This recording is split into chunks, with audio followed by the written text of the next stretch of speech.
Damai sejahtera Allah yang melampaui segala akal, itulah kiranya yang memelihara hati dan pikiranmu dalam Kristus Yesus Tuhan kita. Amin.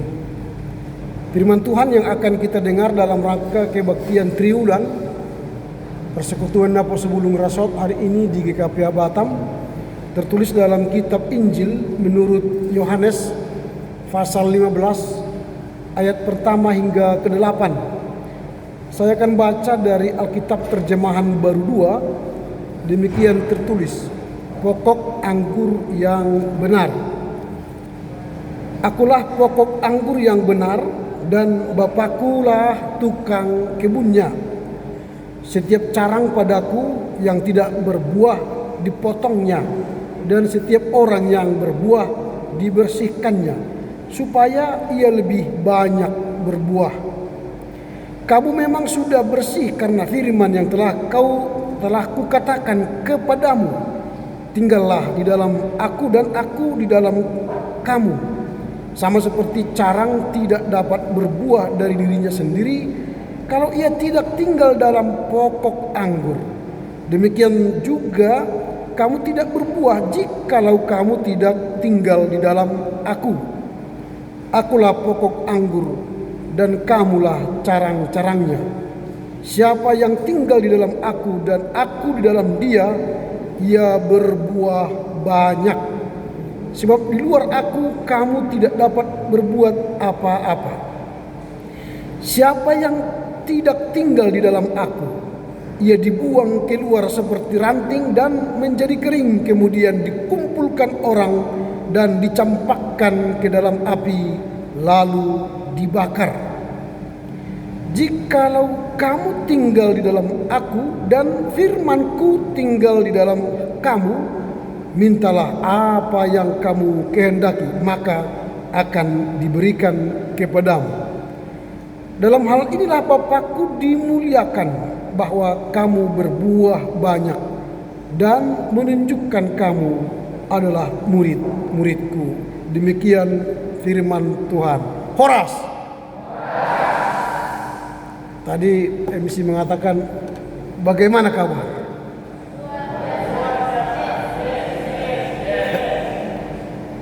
Bagaimana kabar?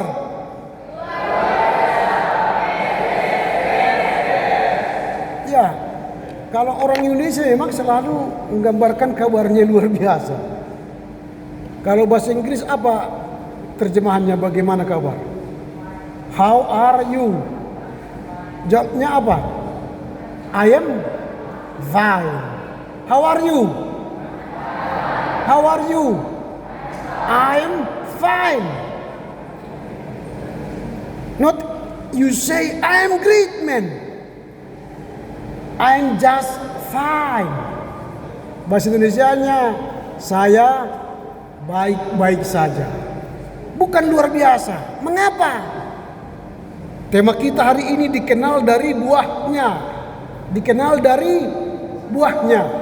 Coba kita sama-sama mengucapkannya. Dikenal dari buahnya. 3, 2 ya. Dikenal dari buahnya. Jadi bagaimana kabar? Luar biasa. Kalau luar biasa begini. Kalau tensi kita yang normal berapa? 120 per 80. Kalau luar biasa 240 per 100. Sehat apa sakit? Sehat apa sakit? Sakit. Kalau misalnya gula normal itu 100 sampai 180. Kalau gulamu 500, luar biasa enggak? Sakit apa sehat? Sakit. Jadi kabar kita jangan luar biasa, biasa-biasa saja, tapi tindakanmu luar biasa. Itu yang penting. Tindakan kita, buah kita harus luar biasa. Yesus biasa-biasa saja. Dia tidak pernah berkata, aku luar biasa. Dia hanya berkata, aku pokok anggur. Yang biasa saja. Tapi tindakannya luar biasa. Pengikutnya sekarang hampir 2 miliar di dunia ini. Padahal dia orang biasa, seorang tukang kayu yang datang dari Nazaret, anak Yusuf dan Maria, besar di Galilea, tidak pernah pergi melanglang buana ke dunia manapun. Dia hanya tinggal di desa kecil di Galilea, tapi tindakannya luar biasa. Ada pepatah mengatakan begini, buah jatuh tidak jauh dari pohonnya. Buah jatuh tidak jauh dari pohonnya. Kalau katakanlah ini sekarang buah mangga, apakah dia jatuh di sana, di pintu sana? Tidak mungkin. Tetapi dia akan jatuh di dekat pohonnya. Artinya buah mangga jatuh di dekat pokok mangga. Apa artinya pepatah ini? Buah itu tidak bisa lari dari induknya. Kalau sekarang kita ini adalah anak-anak remaja dan naposa bulung GKP Arasok Batam, buah kalian tidak jauh dari apa yang kalian hidupi di rumah tangga. Bagaimana ayah dan ibu, bagaimana adik kakak, bagaimana seisi rumah bertindak, itulah buah yang akan tampak di luar rumah. Jadi jangan harap buah kalian nanti akan berbeda dari bagaimana sikap bapak mama kita di rumah. Maka karakter itu dibentuk di dalam sebuah persekutuan kecil yang disebut dengan Ecclesia Domestica. Apa itu Ecclesia Domestica? Ialah persekutuan keluarga. Jadi keluarga itulah yang membentuk buah. Bagaimana kalian bersikap kepada temanmu, bagaimana kalian bersikap kepada kakakmu, adikmu, remaja ke kakaknya, kakaknya napo sebelum ke remaja, itu tergantung bagaimana ayah ibu sikapnya kepada kita. Maka buah itu lahir dari Ecclesia Domestica, persekutuan keluarga kita. Ada beberapa pelajaran penting yang kita dapat dari teks yang kita baca. Yang pertama apa? Yesus sebagai pokok anggur yang sejati. Jadi pokok yang bagus akan melahirkan buah yang bagus. Jadi Yesus adalah pokok yang sejati. Kalau dikatakan ayat 1-2, akulah pokok anggur yang benar dan Bapakulah pengusahanya.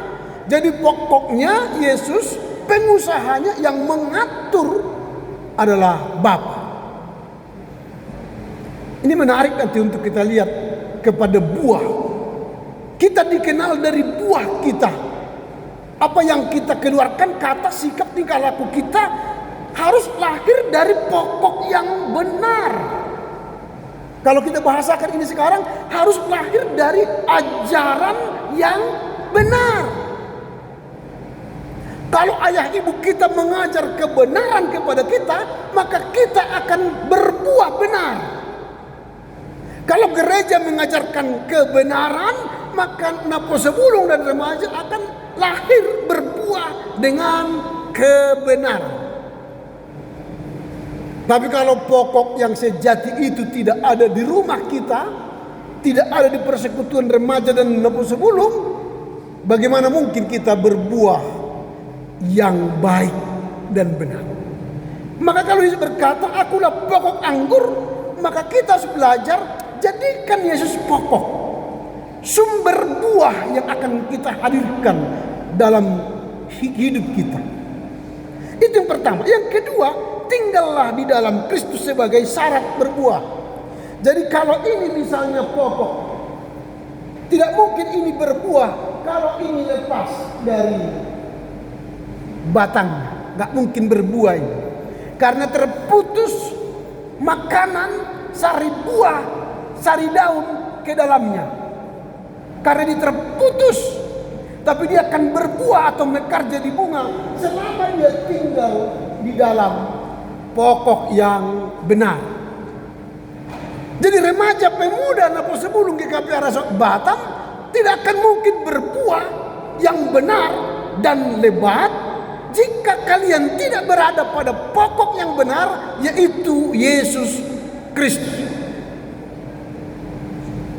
Bisa saja sih kalian berbuah kalau sudah terpisah seperti ini, tapi buahnya tidak bagus.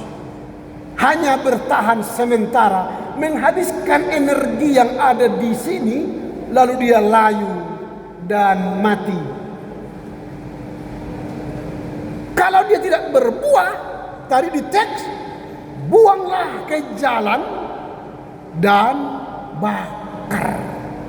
Jadi kalau kita tidak berbuah kebenaran, tidak berbuah dari pokok anggur dari Kristus yang benar itu, maka nanti jangan-jangan remaja dan pemuda napu sebelum GKP Arasok Batam dibuang orang ke jalan, diinjak-injak dan dibakar.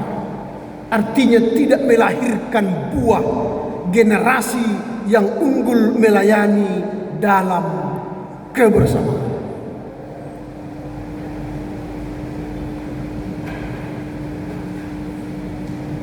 Berarti yang kedua tadi, tinggallah di dalam Kristus. Supaya apa? Kita menghasilkan buah yang baik dan lebat. Lalu yang ketiga, dikenal dari buah yang kita hasilkan.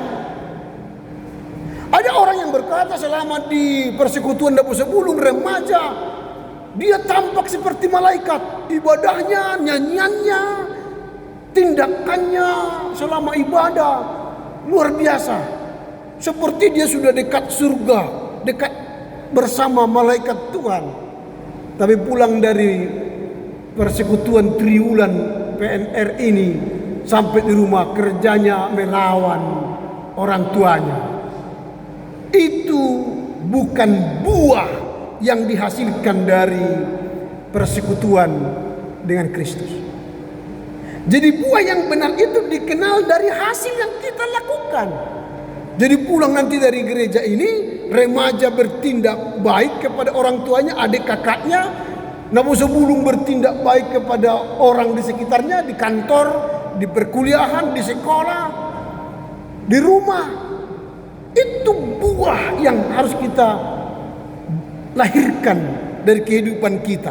Bukti kita telah mendengar khotbah hari ini. Jadi ada buah yang tampak. Jadi kalau kita hendak ingin berbuah, maka tinggallah supaya buah itu dihasilkan dengan baik.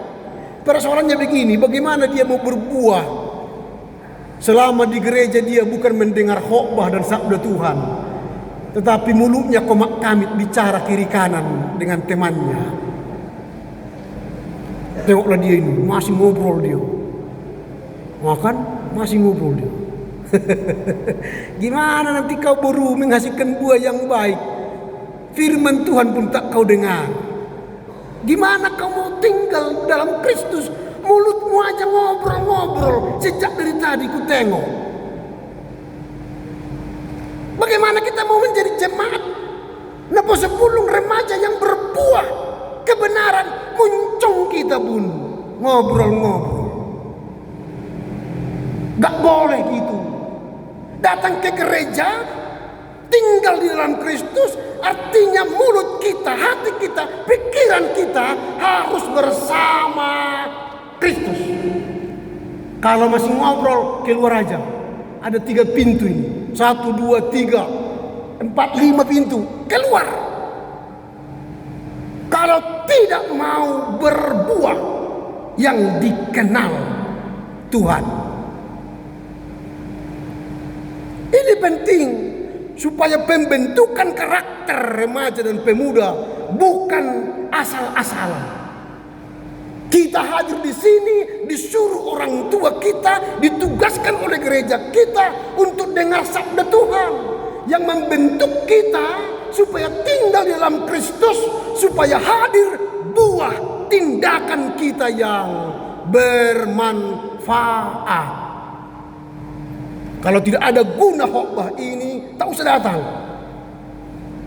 Karena disitulah kita hendak dibentuk menjadi orang, dikenal dari tindakan kita.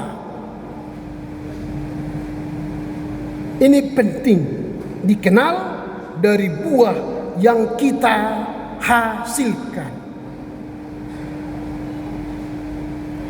Pertanyaan kita sekarang ialah bagaimana cara kita supaya buah kita, tindakan kita, sikap kita dikenal Tuhan dan orang. Gimana caranya? Mari kita belajar. Pertama, kita bersikap terbuka untuk dipangkas dan dibentuk oleh Tuhan. Ayat 2, saya baca untuk kita. Setiap carang yang padaku tidak berbuah dipotong. Ini adalah pembentukan karakter. Jika sikap kita tidak bagus, tidak baik, perlu dipotong. Supaya apa? Supaya kita menghasilkan buah yang baik. Pernah melihat pohon jeruk? Kalau jeruk itu berbuah banyak, petani itu tidak mau buahnya banyak. Dia akan potong sebagian, potong. Supaya apa? Buahnya ranum dan manis. Kalau dibiarkan lebat, nanti dia soak, patah, dan tidak bermanfaat. Atau kalau ada carang yang sudah mulai rusak, aus, dipotong. Supaya jangan menghabiskan energi ke sana. Supaya dia menghasilkan buah yang bagus. Jadi kalau ada tindakan remaja pemuda yang tak berguna, potong. Supaya apa? Dia punya karakter yang baik. Bertemu Tuhan dia sopan, bertemu bapak ibunya dia sopan, bertemu kakak abangnya dia sopan. Itulah buah yang tampak dari tindakan kita. Jadi yang pertama, bagaimana caranya supaya buah kita dikenal Tuhan dan dikenal sesama, bersikap terbuka jika dipangkas. Jadi kalau dinasihati kalian, kalau dikhotbahi kalian, terbukalah. Jangan nanti pendeta Rasot ini kasar sekali ngomongnya, kejam sekali khotbahnya. Gak apa-apa, terbuka aja. Kalau ditegur, terima kasih Tuhan, aku ditegur hari ini supaya saya berbuah yang dikenal Tuhan. Itu yang pertama caranya. Yang kedua, tinggallah di dalam Kristus secara pribadi dan konsisten. Kalau dia hanya tinggal tapi tidak konsisten, sebentar-sebentar dia pergi, masuk, tidak menghasilkan buah yang bagus. Sebentar datang ke remaja, sebentar tidak. Datang ke Napo Sebulung, sebentar tidak. Gimana mau berbuah? Jadi bagaimana caranya berbuah? Konsisten. Remaja setiap Kamis atau setiap hari Sabtu konsisten datang kepada persekutuan remaja, datang konsisten kepada persekutuan Napo Sebulung. Supaya pembinaan itu kontinu, tidak terpotong-potong. Sehingga firman yang kita dengar menumbuhkan semangat kita berbuah. Itu cara yang kedua. Bagaimana cara kita supaya berbuah, dikenal Tuhan dan dikenal sesama? Tinggallah di dalam Kristus secara konsisten dan secara pribadi. Yang ketiga, menghasilkan buah rohani yang nyata. Menghasilkan buah rohani yang nyata. Begini, mungkin remaja ini nggak tahu gimana caranya nanti kalau dia secara rohani bisa berbuah. Ada banyak cara. Misalnya nanti remaja ini bisa diajar tadi kolektan. Dia mengambil bagian sebagai kolektan atau menjadi singer sebelum worship leader. Mungkin bisa dia menjadi memanggil teman-teman melalui grup WhatsApp. Ayo kawan-kawan, itu menghasilkan buah rohani yang nyata. Kalau tadi saya lihat Porda Pusubulung itu, berarti kan pelatihnya ini sudah profesional ini. Kita butuh sekarang pelatih profesional KOR. PKB kurang pelatih KOR sekarang. Pelatih KOR di Exau di Galatia, gak ada pelatih KOR. Kalau ada yang buahnya nanti dia mempersembahkan dirinya pelatih KOR di Persekutuan Kaum Bapa, kita sambut dengan baik. Haleluya itu. Karena dia buahnya nyata. Kalau ada nanti Napa Pusubulung remaja ini pandai main musik, jangan tunggu dipanggil, main tampil aja di sana. Abang, izinkan aku main coba-coba dulu mengiringi lagu gereja. Tidak apa-apa. Itu namanya buah rohani yang nyata, terlihat. Jadi jangan pendam-pendam kemampuanmu. Gitu ya.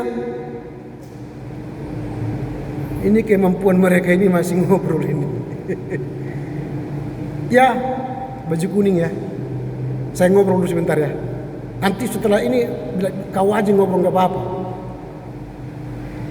Menghasilkan buah yang nyata secara rohani. Itu caranya.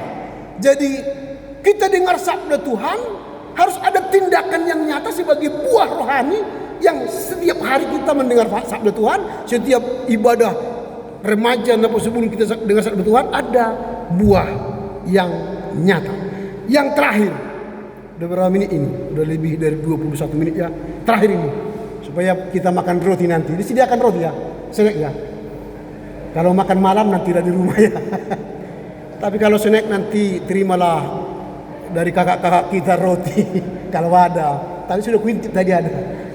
Ku tanya apa itu untuk nanti pertemuan triwulan. Syukurlah mereka tidak pulang dengan lapar. Walaupun sudah kenyang secara rohani, kalau lapar perut kan terganggu juga. Nanti buahnya jadi ngantuk gitu kan. Tidak apa-apa, tinggal 1 menit lagi nih. Yang terakhir, jadilah saksi melalui buah kehidupan saudara. Jadilah saksi melalui buah kehidupan saudara. Jadi buahnya ialah saksi. Perkataan kita menjadi saksi. Pandangan kita menjadi saksi. Sikap kita menjadi saksi. Bertemu teman menjadi saksi. Misalnya hari Minggu ditugaskanlah remaja ini di depan pintu menyambut tamu. Selamat datang Ama, selamat datang Inang, gitu kan. Latihan. Buahnya begitu. Mau kan remaja ini? Jadi tidak hanya sintua yang menyambut tamu, bagi-bagi apa itu? Warta jemaat itu kan. Ya latihan. Itu buah supaya nanti kalian kalau sudah bawa bapak mudah dicalonkan jadi sintua kan. Karena sejak remaja sudah memberi diri mengabdi kepada Tuhan. Bahasa Ibrani itu mengabdi itu keset, hamba. Keset menjadikan diri kita tampak menjadi saksi bagi sesama. Nah ini yang perlu, sehingga ketika kita ingin memperkenalkan buah kita kepada Tuhan dan sesama, jadilah saksi dalam kehidupan kita sehari-hari. Minimal berjumpa senyum, horas kak gitu kan, horas bang senyum. Itu mungkin kesaksian kita. Inilah beberapa catatan bagaimana cara kita supaya buah kita dikenal Tuhan dan dikenal sesama. Saya ulang, yang pertama, bersikap terbuka ketika dipangkas, dibentuk, diajar, dinasihati oleh Tuhan. Lalu yang kedua, kita tinggal dalam Kristus secara pribadi dan konsisten. Lalu yang ketiga, kita menghasilkan buah yang nyata, buah rohani yang nyata. Dan yang terakhir, kita menjadi saksi dalam kehidupan kita sehari-hari. Karena Tuhan menolong kita mengerti, memahami, serta melakukan sabdanya hari ini. Amin. Kita berdoa. Bapa dalam surga, kami bersyukur sabdamu mengajar kami untuk dikenal, buah kami melalui kesaksian nyata, sikap kami, bahkan pengabdian kami kepada Tuhan. Kiranya melalui kerelaan kami dipangkas, dibentuk, dinasihati, menjadi wujud kami mampu berbuah dari pokok anggur yang benar, Yesus Kristus. Mampukan kami mengerti, memahami firman-Mu dan melakukannya dalam kehidupan kami sehari-hari. Amin.